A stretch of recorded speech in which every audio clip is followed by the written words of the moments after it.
आज मंत्रिमंडळाच्या बैठकीमध्ये नियमितपणाने काही विभागांचे प्रस्ताव त्या ठिकाणी आले, त्याला मंत्रिमंडळाने मान्यता दिली।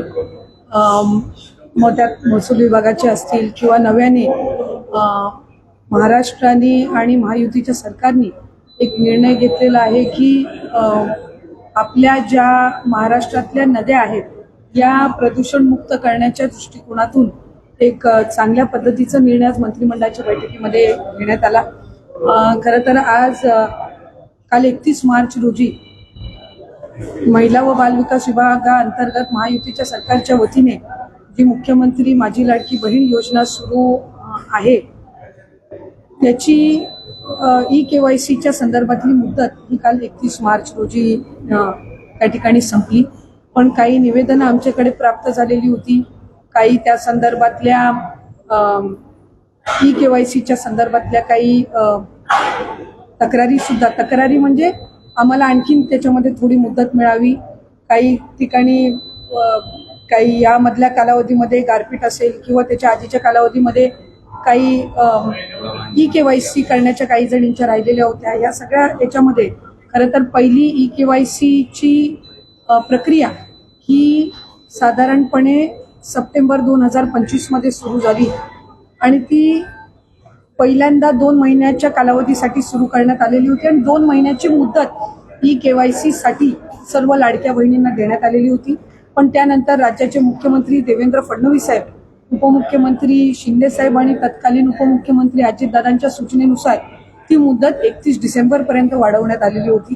त्यानंतर सुद्धा काही सूचना आल्या की KYC करत असताना काहींनी चुकीचे ऑप्शन निवडले, काहींनी KYC भरून सुद्धा त्यांना काही तांत्रिक बाबींमुळे त्याच्यामध्ये लाभ हा मिळत नव्हता, त्यात काही चुकीचे KYCच्या फॉर्ममध्ये ऑप्शन त्यांनी निवडले गेल्यामुळे त्यांना पुन्हा एकदा 31 मार्च पर्यंतची मुदत देण्यात आली।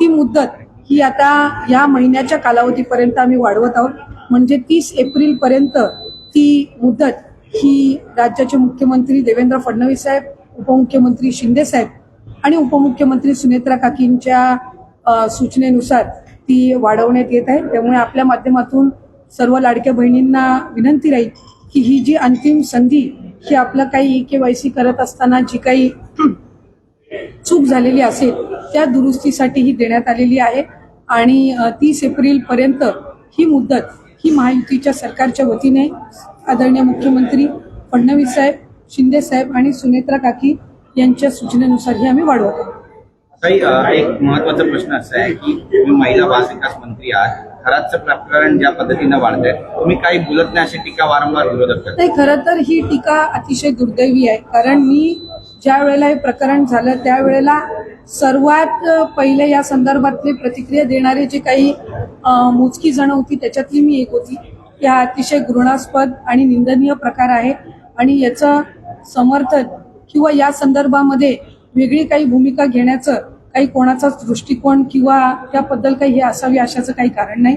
मी त्यावेळेलाही स्पष्टपणाने म्हटले होते की राज्याचे मुख्यमंत्री देवेंद्र फडणवीस साहेबांनी त्या संबंध प्रकरणामध्ये एक SIT स्थापन केलेली आहे, त्याचा संपूर्ण जे काही त्या SITचे जे इन्चार्ज आहेत त्या एक महिला अनुभवी पोलीस अधिकारी त्या ठिकाणी दिलेले आहेत आणि जी राज्याचे मुख्यमंत्री देवेंद्र फडणवीस साहेबांची भूमिका आहे त्यांच्या मंत्रिमंडळातलीच मी एक सदस्य आहे। त्याच्यामुळे जी मुख्यमंत्र्यांची भूमिका तीच मंत्रिमंडळातली मंत्री म्हणून ही त्या ठिकाणी माझी भूमिका। त्यामध्ये एक गोष्ट आहे की ज्या महिलांवर त्याच्यामध्ये अन्याय झाला, ज्या पीडित महिला आहेत यांना न्याय देणं, यांना न्याय मिळणं हा त्याच्यातला मूळ आणि प्रामुख्याचा मुद्दा आहे आणि त्या संदर्भामध्ये आम्ही मुख्यमंत्री महोदयांनाही विनंती केली, एक महिला म्हणूनही केली, एक लोकप्रतिनिधी म्हणूनही केली आणि महिला व बाल विकास विभागाची मंत्री म्हणूनही केली की त्या पीडित महिलांना न्याय मिळाला पाहिजे एक, आणि त्याच्यामध्ये जे कोणी दोषी असतील त्यांना कठोरातली कठोर शिक्षा ही त्या ठिकाणी झाली। मंत्री नरहरी झिरवाळ दिसले कॅबिनेटमध्ये, त्यांच्याबद्दल पण त्यांच्यावर राजीनाम्याचा दबाव आहे का? ते मला म्हणजे पक्षांतर्गत किंवा अशा पद्धतीनं कुठेही त्या संदर्भातली चर्चा आज आमच्या कॅबिनेटच्या पूर्व बैठकीमध्ये झाली नाही। त्या संदर्भामध्ये सुद्धा राज्याचे मुख्यमंत्री देवेंद्र फडणवीस साहेबांनी झिरवाळजींना हे त्यांनी सूचना दिलेल्या आहेत की जो काही प्रकार असेल त्या संदर्भातली त्यांनी रितसर तक्रार ही पोलिसांमध्ये करावी त्यानुसार त्यांनी केलेली आहे. त्या संबंध व्हिडिओज त्या सगळ्या प्रकरणाची शहानिशा झाल्याच्या नंतर माननीय मुख्यमंत्री महोदय फडणवीस साहेब असतील आणि आदरणीय आमच्या नेत्या सुनेत्रा काकी असतील हे त्या संदर्भातला योग्य तो निर्णय घेतला. पण आजच्या बैठकीला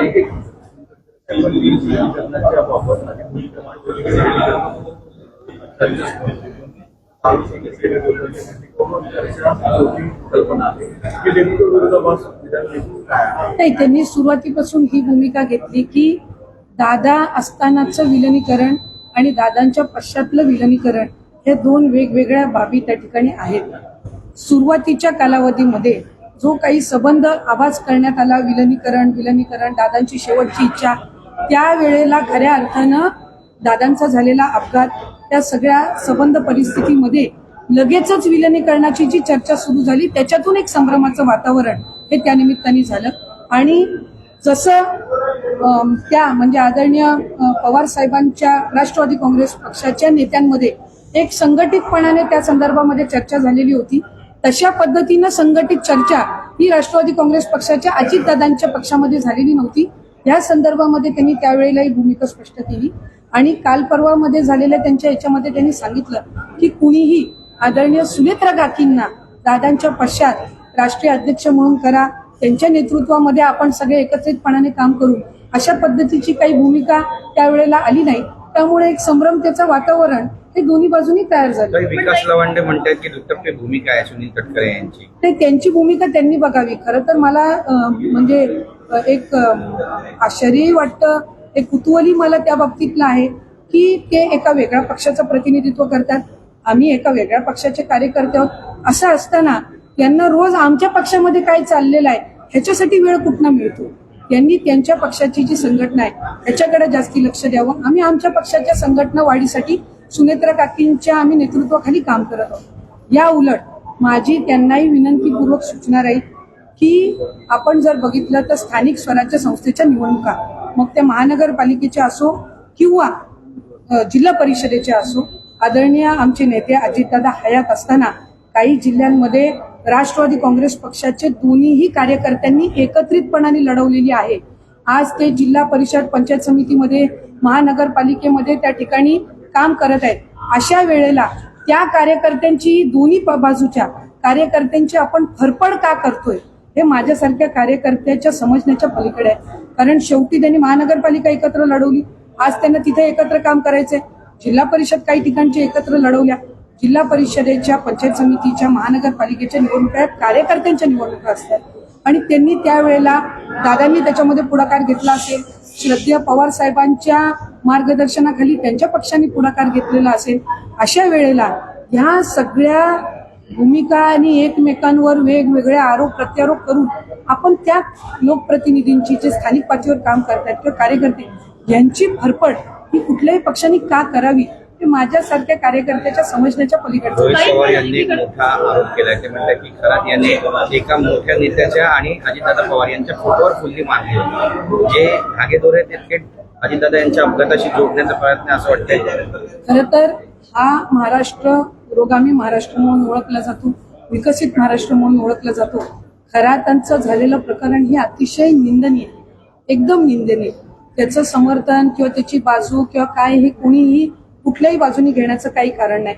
आम्ही सगळेच मग कुठल्याही पक्षाचे असो, आज लोकप्रतिनिधी म्हणून मी असेल, यांच्या पक्षाचे काही असतील, त्यानंतर शिवसेनेचे दोन्ही बाजूचे काही असतील, काँग्रेसचे असतील का भारतीय जनता पक्षाचे असतील, कुठलाही नेता यांनी कुठल्याही घटनेचं समर्थन हे केलं नाही. एक आहे की सगळ्याच राजकीय मंडळींना सर्व पक्षाच्या हा एक धडा आहे की पुरोगामी महाराष्ट्रामध्ये आपण वावरत असताना एखाद्या कुठल्याही गोष्टीच्या आपण कुठल्याही बाबतीमध्ये एक सल्ला घेणं किंवा वेगवेगळ्या पद्धतीनं म्हणजे आपण त्यांच्याकडे एक बोलतो ना काय पुढचं जाणून घेण्याच्या दृष्टिकोनातून असेल किंवा काय असेल, ह्या सगळ्या बाबतीतला हा सगळ्याच राजकारण्यांना मिळालेला एक धडा आहे. पण या आपल्या माध्यमातून मला आणखीन एक सांगायचंय की वेगवेगळे फोटो याच्यामध्ये आले, वेगवेगळ्या नेत्यांचे फोटो आले, वेगवेगळ्या राजकीय पक्षातले ते होते. कुठल्याही राजकीय पक्षातल्या नेत्यांनी त्यांनी जे कृत्य केलंय त्याचं समर्थन केलं का, त्याची बाजू कोणी मांडली का? नाही. याचा अर्थ असा की वेगवेगळ्या सार्वजनिक कार्यक्रमांमध्ये त्यांची भेट झालेली असेल, याचा अर्थ असा नाही की हे जे निंदनीय प्रकरण झालेलं आहे याचं कोण समर्थन करतं का हे त्यांना माहिती होतं. त्याच्यामुळे याच्यामध्ये पडण्यापेक्षा आज राज्याचे मुख्यमंत्री देवेंद्र फडणवीस साहेबांनी SIT जी स्थापन केलेली आहे, त्या चौकशीमध्ये ज्या काही गोष्टी आहेत त्या शहानिशा होतील. आज बघितलं कोणी महिला कुठल्याही पक्षाचे असो कुठल्याही यांच्यावर आरोप करत आहेत. कोण रश्मी वहिनीचं नाव घेतं, कोण इथं नीलमताईंचं नाव घेतं, कोण माझ्याही संदर्भामध्ये मी भूमिका स्पष्टपणाने मांडत नाही ह्या संदर्भामध्ये नाव घेतं. त्यामुळे ह्या सगळ्या याच्यामध्ये आपापसातली बदनामी करण्यापेक्षा एक राजकीय एक विचारधारा किंवा एक महाराष्ट्राची विचारधारा म्हणून सगळ्या पक्षांचे यांनी वेगवेगळ्या सार्वजनिक कार्यक्रमांमध्ये त्यांना भेटले असतील. याचा अर्थ असा होत नाही की या निंदनीय घटनेची कोणाला माहिती होती किंवा हा जो प्रकार सगळा याबद्दल कोणाला माहिती होती. जर माहिती असती तर कुठलाही महाराष्ट्रातला राजकारणी हा त्यांना भेटला नसता, याची मला एक लोकप्रतिनिधी म्हणून खात्री. राहुरी विधानसभेमध्ये राष्ट्रवादीची भूमिका काय असते? राहुरी विधानसभेमध्ये आता भाजप अक्षय गडिले यांना उमेदवारी दिलेली आहे. राष्ट्रवादी शरद पवार गटाकडून या ठिकाणी आता उमेदवार देण्याची तयारी आहे. मात्र अशी चर्चा सुरू झाली की अजित पवार गटाकडून देखील राष्ट्रवादीला त्या ठिकाणी सपोर्ट केला जाईल. मी अशा पद्धतीची कुठली चर्चा ऐकलेली नाहीये. आम्ही महायुतीमध्ये आहोत, त्यामध्ये भारतीय जनता पक्ष, राष्ट्रवादी काँग्रेस पक्ष, अजितदादा आणि त्याचबरोबर शिवसेना एकनाथ शिंदे साहेबांच्या नेतृत्वाखाली आणि आणखीन आमचे घटक पक्षही आहेत. ही महायुती आहे. जशी बारामतीची पोटनिवडणूक आहे ज्याच्यामध्ये आदरणीय सुनेत्रा काकी त्या राष्ट्रवादी काँग्रेस पक्षाच्या उमेदवार जरी असल्या तरी त्या महायुतीच्या उमेदवार आहेत, ज्याचा उल्लेख आदरणीय फडणवीस साहेबांनी केला. तशाच पद्धतीनं राहुरी ही महायुती म्हणून त्या ठिकाणी आम्ही लढवण्याच्या दृष्टिकोनातून पावलं उचलली. अमोल मिटकर यांनी आज 2 गंभीर आरोप केलेले आहेत. एक म्हणजे नरेश अरोरांबाबत की नरेश अरोरांच्या सल्ल्यानुसार काही आमदारांचं निगेटिव्ह मार्किंग करते अजितदादाकडे तिकीट कापण्याचा प्रयत्न अरोरा यांनी केला होता. दुसरा गंभीर आरोप असा आहे की भाजपसोबत कुठेतरी त्यांची हात मिळवली होती म्हणून कमी जागा पदरात पाडून घ्यायचा सल्ला त्यांनी दादा दिला होता. मला असं वाटतं की अमोलजी हे आमचे सहकारी राहिलेले आहेत. विधान परिषदेमध्ये त्यांनी 6 वर्ष आदरणीय अजितदादांनी त्यांना त्या ठिकाणी संधी दिली. ते वेळोवेळी पक्षाच्या वतीने सुद्धा भूमिका त्या ठिकाणी मांडत आलेले आहेत. जर दादांच्या म्हणजे सूचनेनुसार दादांच्या मार्गदर्शनाखाली एखादी जर एजन्सी पक्षाच्यासाठी कॅम्पेनिंग करण्यासाठी निवडली त्यावेळेला गेलेली असेल आणि त्या संदर्भामध्ये त्यांच्या काही शंका कुशंका असतील जर त्यांच्या मनामध्ये पक्षाच्या हिताच्या दृष्टिकोनातून पक्षाच्या पुढच्या वाढीच्या दृष्टिकोनातून, तर मला खात्री आहे की आदरणीय सुनेत्रा काकी असतील, आदरणीय पारदादा असतील, हे त्यांना ज्या काही त्यांच्या शंका कुशंका असतील अमोलजींच्या त्याचं निरासन ते निश्चितपणाने करतील.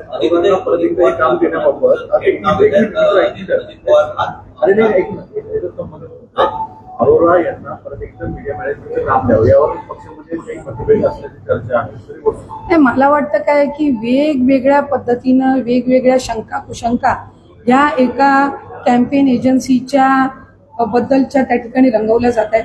त्याच्यापेक्षा महत्वाचे विषय आज राज्यामध्ये आहेत. आज राष्ट्रवादी काँग्रेस पक्ष म्हणून दादांच्या पश्चात पक्ष कसा आदरणीय सुनेत्रा काकींच्या नेतृत्वाखाली विस्तारित करावा असा मोठा प्रश्न आमच्या समोर असताना एका एजन्सीच्या ह्याच्यावर शंका कुशंकावर आम्ही किती वेळ घालवायचा आणि ती ठेवायची नाही ठेवायची काय करायचं याबाबत आमच्या नेत्या म्हणून सुनेत्रा काकी निर्णय घेतील. एकीकडे चर्चा सध्या सुरू असताना मोठ्या प्रमाणात बघायला मिळते की सुनेत्रा पवार यांच्या छत्राखाली दोन्ही राष्ट्रवादीने एकत्र यावं अशी देखील मतांतर मोठ्या प्रमाणात पक्षामध्ये बघायला मिळतं. तुम्हाला नेमकं काय वाटतं? आम्ही सगळेच जणांनी सुरुवातीपासून ही भूमिका ठेवली की आदरणीय अजितदादांच्या पश्चात आदरणीय सुनेत्रा काकींनी राज्याचे उपमुख्यमंत्री म्हणून आणि त्याचबरोबर राष्ट्रीय अध्यक्ष म्हणून त्या ठिकाणी जबाबदारी स्वीकारावी. आम्ही सगळ्यांनी मिळून त्यांना विनंती केली. त्यानुसार त्या आज राष्ट्रीय अध्यक्ष म्हणून सुद्धा आहेत, उपमुख्यमंत्री म्हणून सुद्धा आहेत. त्यांच्या नेतृत्वाखाली आम्ही काम करत आहोत आणि उद्याच्या घडीला जर त्या संदर्भामध्ये जो काही निर्णय घ्यायचा असेल हे सगळे अधिकार आम्ही आदरणीय सुनेत्रा काकींना दिलेले आहेत. आमची भूमिका इतकीच आहे की आम्हाला सुनेत्रा काकींच्या पाठीशी ठामपणाने कार्यकर्ता म्हणून उभं राहायचंय आणि कार्यकर्ता म्हणून उभं राहत असताना तो पक्षाच्या हिताचे त्या ज्या काही निर्णय घेतील त्याच्यामध्ये आम्ही सगळेच जण त्यांच्या पाठीशी आहोत.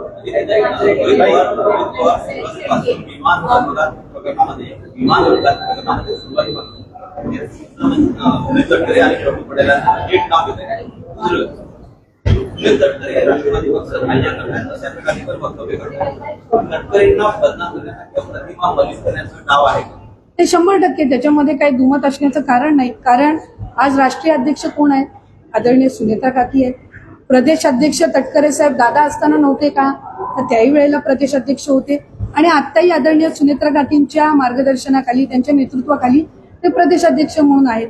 आदरणीय अजितदादांच्या झालेल्या दुर्दैवी अपघाताची घातपात आहे का अपघात आहे याची चौकशी व्हावी असं आदरणीय सुनेत्रा काकी उपमुख्यमंत्री झाल्यानंतर पहिलं पत्र जर आमच्या सगळ्यांच्या उपस्थितीमध्ये जर आदरणीय फडणवीस साहेबांना कुठलं दिलं गेलं असेल तर ते पत्र होतं की याची सीबीआय चौकशी झाली पाहिजे. आज त्या संदर्भामध्ये या अधिवेशनाच्या शेवटच्या दिवशी राज्याचे मुख्यमंत्री देवेंद्र फडणवीस साहेब यांनी त्या संदर्भातलं उत्तर देत असताना सुद्धा त्यांनी नमूद केलं की राष्ट्रवादी काँग्रेस पक्षाचे म्हणजे आम्ही सगळे आमदार किमान 3 वेळा त्यांच्याकडे गेलो आणि आम्ही त्यांना ही विनंती आणि हे निवेदन दिलेलं आहे की साहेब आमच्या नेत्याचा जो काही घात किंवा अपघात आहे याची चौकशी झाली पाहिजे, सत्यता समोर आली पाहिजे. CID असेल, CBI असेल, आणखीन कुठल्या एजन्सीज असतील या सगळ्यांचा एकत्रितपणाने अहवाल हा राज्याच्या जनतेसमोर आणि आमच्या सगळ्यांसमोर आला पाहिजे ही आम्ही विनंती केली. त्याचा उल्लेख त्यांनी त्यांच्या शेवटच्या दिवशीच्या भाषणामध्ये सुद्धा केला आणि त्यात हाही उल्लेख केला की आम्ही सगळे आदरणीय देशाचे गृहमंत्री अमित शाह साहेबांकडे सुद्धा या संदर्भातली विनंती करणार आहोत. त्यावेळेला ते स्वतः सुद्धा राज्याचे मुख्यमंत्री देवेंद्र फडणवीस साहेब सुद्धा असणार आहेत आणि ते ह्या सगळ्या गोष्टींचा जो काही तपास असेल, जे काही त्यांनी सगळं संकलन त्याचं केलेलं असेल ते आम्ही तिकडे मांडणार आहोत. हे त्यांच्या उत्तरामध्ये त्यांनी सांगितलं. ह्यानंतर कुठलीही शंका कुशंका असण्याचं कारण नाही आणि शेवटी आम्ही मग तटकरे साहेब असो, प्रफुल्लभाई असो, भुजबळ साहेब असो, मुश्रीफ साहेब असो, आम्ही सगळे आमदार असो, आम्ही सगळ्यांनी आमचा नेता गमावला. ज्या नेत्यावर आम्ही विश्वास ठेवून ज्याच्या पाठीशी आम्ही सगळ्यांनी त्या ठिकाणी उभं राहून आम्ही विधानसभेची निवडणूक लढवली, आम्ही सगळे निवडून आलो, ज्यांच्या सोबत आम्ही आमचं राजकीय भवितव्य आणि वैयक्तिकरित्या सुद्धा ज्यांच्यासोबत आम्ही जुडलेलो गेलेलो आहोत, यांच्या जो काही अपघात झाला याचा तपास व्हावा ही कळकळीने आमची आहे. पण आम्ही रोज ते माध्यमांसमोर बोलत नाही कारण आम्हाला खात्री आहे की देवेंद्र फडणवीस साहेब असतील, आदरणीय पंतप्रधान नरेंद्र मोदी साहेब असतील, अमित शाह साहेब असतील, या अजितदादांच्या या संबंध मृत्यू संदर्भामध्ये घात अपघात जे काही असेल याच्यामध्ये न्याय देण्यासाठी ते कुठेही कमी राहणार नाहीत आणि सुनेत्रा काकी सुद्धा न्याय घेतल्याशिवाय राहणार नाही. त्या संदर्भातली माझ्याकडे माहिती नाही, तर जी माहिती नाही त्या संदर्भातलं भाष्य मी या ठिकाणी करणार. रोहित पवार जे वारंवार बोलत आहेत, माध्यमांसमोर बोलतात असं तुम्ही म्हणताय, कुठेतरी दुःख वाटतं की वारंवार राजकारणासाठी हे सगळं चालू आहे? हे स्वाभाविक आहे ना, कारण शेवटी आज आपण जर बघितलं तर दादा गेल्याचं सर्वात जास्ती दुःख कोणाला आहे तर आदरणीय सुनेत्रा काकींना आणि दादांच्या आईला. त्या पश्चात सुद्धा आदरणीय सुनेत्रा काकींनी राष्ट्रीय अध्यक्ष म्हणून राज्याचे मुख्यमंत्री उपमुख्यमंत्री म्हणून जबाबदारी घेतली. आम्हाला सगळ्यांना सावरून ते दादांचं स्वप्न पुढे नेण्याचं काम करत आहेत आणि अशा सगळ्या वेळेला आरोप प्रत्यारोप करून, खोटे आरोप करून सारखं त्यांना या सगळ्या आदरणीय सुनेत्रा काकींच्या नेतृत्वाखालच्या असणाऱ्या राष्ट्रवादी काँग्रेस पक्षाला ह्या चौकटीमध्ये किंवा सारखं त्यांना विनाकारण ज्या कुठल्या वेगवेगळ्या आरोपांचा ह्यांनी त्यांना घेरून उत्तर द्यायला लावणं हे काही आमच्यासारख्यांना ते काही योग्य वाटत नाही. बाकी ते त्यांची भूमिका मांडत आहेत, ते त्यांनी काय मांडावी तो त्याचा प्रत्येकाचा वैयक्तिक अधिकार आहे. आमची भूमिका ही आहे की आदरणीय सुनेत्रा काकींच्या नेतृत्वामध्ये एक कार्यकर्ते म्हणून आम्ही अजितदादांचा हा पक्ष हा अधिक कसा बळकट होईल यासाठी काम करू.